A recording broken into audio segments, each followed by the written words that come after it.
Laetitia Estrade, vétérinaire en charge du réseau échouage. Super.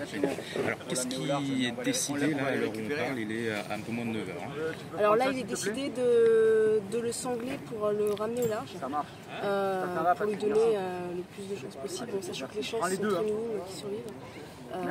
Voilà, c'est la seule option qu'on ait à l'heure actuelle. Donc là, il est toujours vivant. Hein. Oui.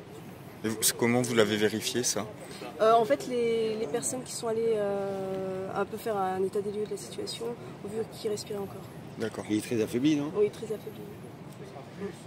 Et alors, pourquoi est-ce qu'on ne peut pas l'euthanasier? Parce qu'en fait, il est posé sur le platier et c'est un produit extrêmement nocif, extrêmement toxique. Et on ne peut pas prendre le risque qu'il y ait des fuites dans le milieu naturel. Voilà. Et le ramener pour le soigner, c'est pas possible? C'est une solution qui va être extrêmement compliquée d'un point de vue technique. En fait, la solution qui lui donnerait le plus de chances de s'en sortir, s'il y a la moindre chance qu'il puisse s'en sortir, c'est vraiment de le renflouer au large. D'accord. Mais je ne sais pas si vous allez le récupérer après, mais il va avoir une autopsie. Mais si ce baleineau est arrivé jusqu'ici, enfin, il n'est pas reparti au large, il y a bien peut-être une raison. Il y a peut-être effectivement une pathologie sous-jacente, mais en tout cas, on a très peu d'options pour pouvoir agir et la seule option raisonnable à l'heure actuelle, c'est vraiment de le mettre au large. Et ça, c'est par rapport surtout à là où il est situé. C'est parce que si jamais il mourrait là, ce serait compliqué aussi de faire le dépeçage ou quoi. De toute façon, on ne peut pas faire ça là où il est. Oui. En fait, même le remettre à terre, en fait, si une autopsie est possible, c'est sur la terre ferme. On ne peut pas faire une autopsie comme ça en plein milieu du lagon.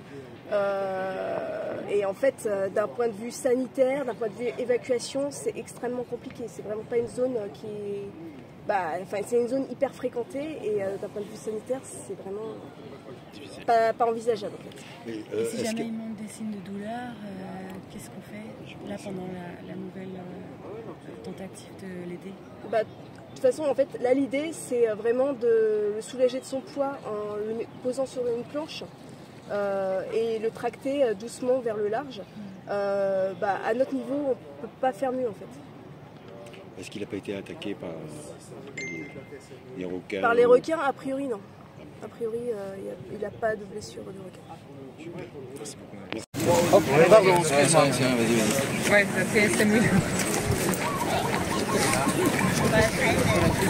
Tu veux l'enlever? Non,